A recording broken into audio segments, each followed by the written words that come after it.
Assalamualaikum warahmatullahi wabarakatuh. Salam ekoenzim, Bapak dan Ibu pegiat ekoenzim. Pada pagi hari ini kita akan mencoba membuat ekoenzim dengan perbandingan yang benar. Baik Bapak Ibu, bahan kita terdiri dari 3.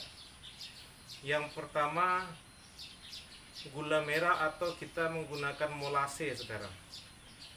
Nah, ini molase, kemudian bahan pertama molase, bahan kedua adalah bahan organik. Ini Bapak Ibu, kulit buah, kemudian sisa potongan sayuran. Ini di depan ada kulit jeruk, ada jambu biji, kemudian beberapa bahan organik lainnya seperti ada belimbing. Baik Bapak Ibu, bahan yang ketiga adalah air. Ini kita menggunakan wadah toples ini. Baik Bapak Ibu, ini jenis toples. Kalau kita lihat dari bawah ke atas itu bentuknya lurus. Nah, ini sangat disarankan. Kemudian untuk wadah berbentuk ini juga disarankan. Berbentuk drum juga ini. Nah, jadi Bapak Ibu sangat simpel sekali kalau kita bikin ekoenzim. Materinya kita cukup mencari materi 3 jenis ini saja. Nah, kalau saya yakin Bapak Ibu kalau jeruk atau sejenisnya buah-buahan pasti menghasilkan sampah. Nah, kita berharap pada pagi hari ini Bapak dan Ibu bisa mengumpulkan sampah atau memilah sampah dari rumah tangga kita masing-masing.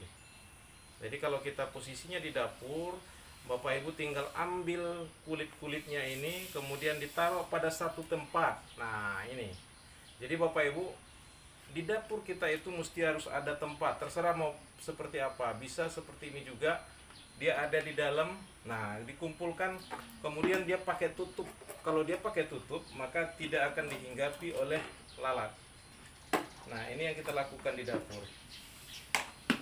Baik, kita coba bagaimana cara membuat ekoenzim yang benar dan tepat.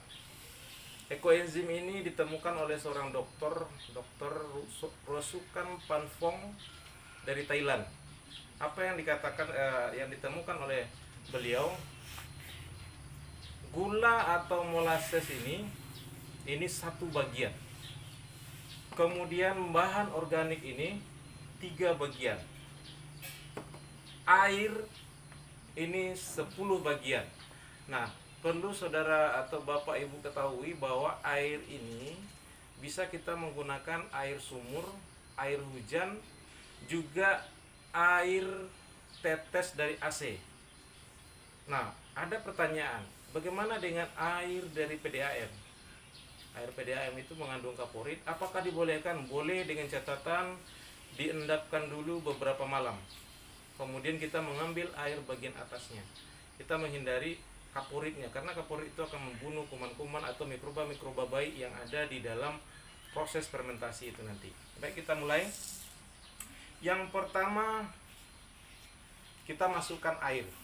Nah, air itu totalnya 60% dari volume wadah. Kalau dia berbentuk bulat seperti ini, maka 60% dari total ini. Nah, ini perkiraannya ini sekitar 2300 ml setelah kita ukur.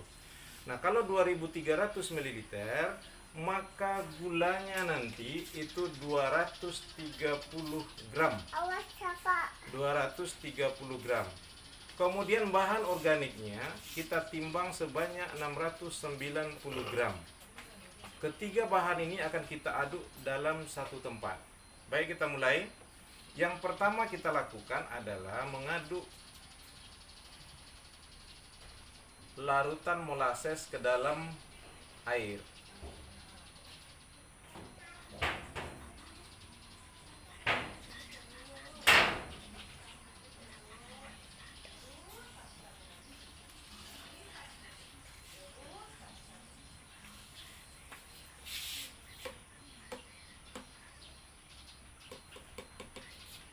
Nah, ini masih ada yang tinggal.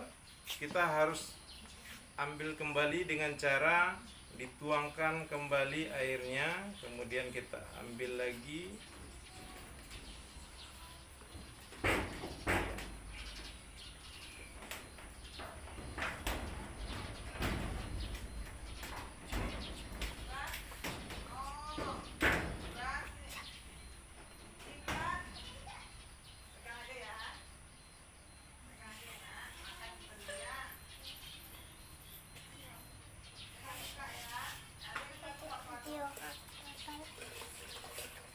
Iya, kita ulang kembali.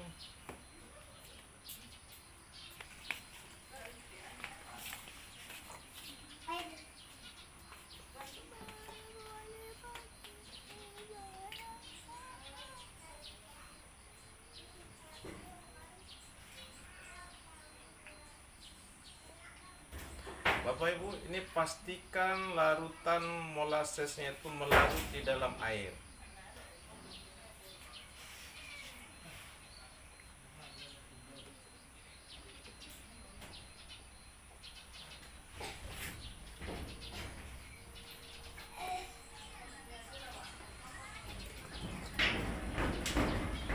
Oke. Baik, kita lanjutkan. Pertama, kita pastikan ini ada endapan dari molasses itu.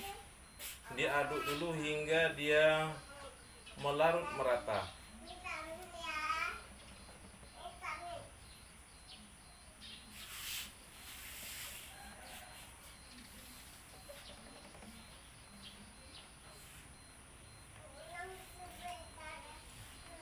Bapak Ibu, ada satu kata kunci. Ketika Bapak Ibu hanya punya sebagian kecil dari komposisi organik, apakah kita harus simpan di dalam kulkas? Ini ada pertanyaan beberapa calon anggota komunitas ekoenzim. Apakah kita harus simpan dulu di dalam kulkas? Saya tidak sarankan disimpan di dalam kulkas. Kenapa? Yang pertama, kulkas itu sayang dong kalau kita bikin untuk taruh sampah. Jadi yang harus kita lakukan pertama itu pastikan kita sudah punya larutan antara air dan gula pada satu tempat. Nah, kemudian berapapun bahan organik Bapak Ibu itu kita tinggal masukkan.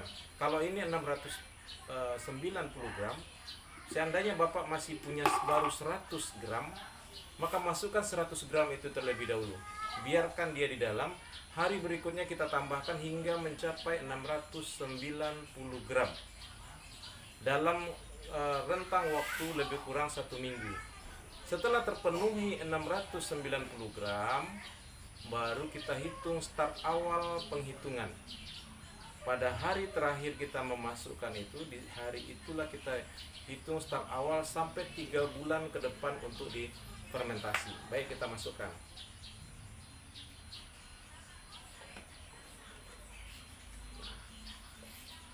Apakah bahan organik ini harus kita haluskan? Tidak mesti jika kita mempunyai wadah yang seperti ini. Tapi kalau kita punya wadah botol, dia mesti harus dihaluskan kecil-kecil.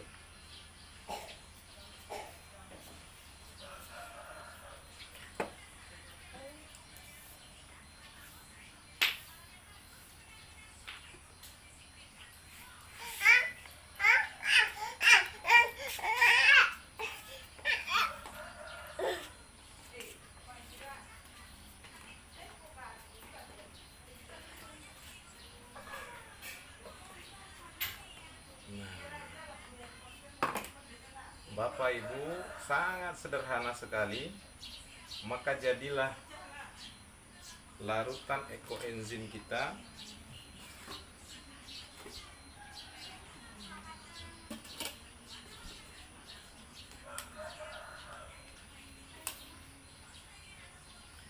Ini larutan ekoenzim dengan air sebanyak 230 gram.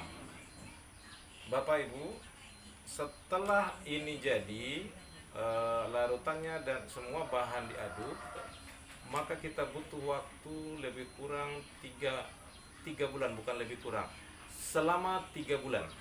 Nah, selama 3 bulan itu kita fermentasi. Maka jika kita menggunakan wadah yang seperti ini, kita tidak perlu membuka setiap hari. Tapi kalau Bapak Ibu menggunakan botol aqua, maka dia harus dibuka setiap hari selama 2 minggu. Karena apa? Gasnya itu cukup tinggi. Nah, Bapak Ibu selalu pantau, hati-hati. Jika tidak dipantau, maka dia bisa mengeluarkan ledakan dan semuanya berhamburan keluar. Nanti Bapak Ibu yang repot. Antisipasinya kalau menggunakan botol sejenis botol yang kepala kecil di atas, antisipasinya bisa menggunakan balon atau nanti dikasih penutup plastik, kemudian diikat dengan karet, kemudian ditusuk sekitar 3 lubang, baru kita tutup kembali tapi tidak rapat tutupnya, sehingga nanti gasnya itu masih bisa keluar dari celah-celahnya. Kalau ini gasnya masih bisa keluar dari celah-celahnya. Nah, itu kelebihannya kalau kita menggunakan sejenis toples, drum atau ember. Jadi Bapak Ibu silakan dipilih mana yang lebih baik atau mana yang tersedia di rumah. Begitu juga dengan gula merah. Jadi Bapak Ibu bisa menggunakan gula merah apa yang tersedia di tempat Bapak Ibu. Apakah aren, gula tebu, atau pakai molasses boleh, atau gula kering, molasses kering, silahkan saja. Nah, ini hanya memudahkan saja. Kalau kita menggunakan molasses, maka melarutkannya sangat mudah. Tapi kalau kita menggunakan gula merah, nah ini harus kita haluskan dulu.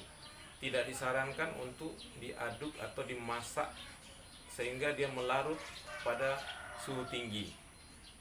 Sebaiknya dirajang dulu. Nah, rajangan itu nanti baru kita larutkan. Prosesnya agak sedikit panjang. Baik Bapak Ibu, ekoenzim ini pertanyaannya untuk apa ini? Kenapa kita harus melakukan pembuatan ekoenzim ini? Yang pertama, kita sudah ikut berpartisipasi untuk memilah sampah dan mengolah sampah. Ini dulu kata kuncinya. Kemudian setelah dia jadi larutan dan difermentasi setelah 3 bulan, maka dia jadi larutan ekoenzim.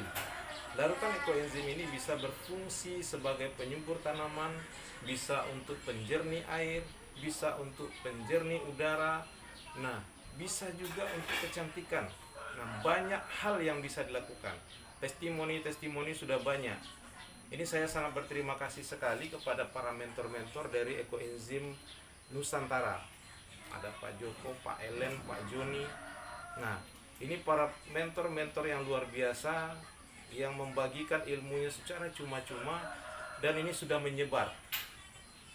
Nah, sudah terbentuk sekarang ekoenzim, komunitas ekoenzim Padang. Dan komunitas ekoenzim Padang ini sudah tersebar sekarang. Nah, sudah membentuk beberapa komunitas-komunitas di provinsi lain dan komunitas-komunitas di kabupaten lain yang ada di Sumatera Barat. Nah, ini sebuah nilai positif yang bisa kita ambil di dalam pengurangan sampah.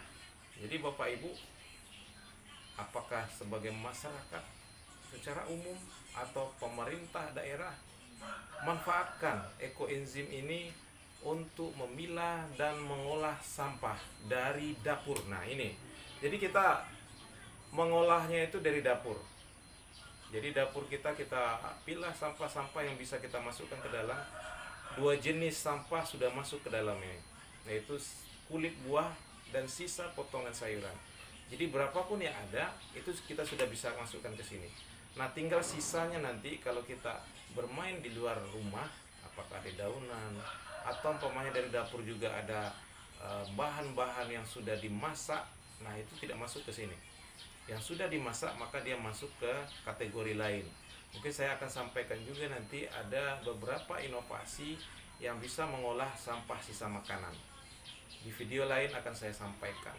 Nah, ekoenzim ini dia akan mengeluarkan gas O3 yang akan meringankan beban bumi ini.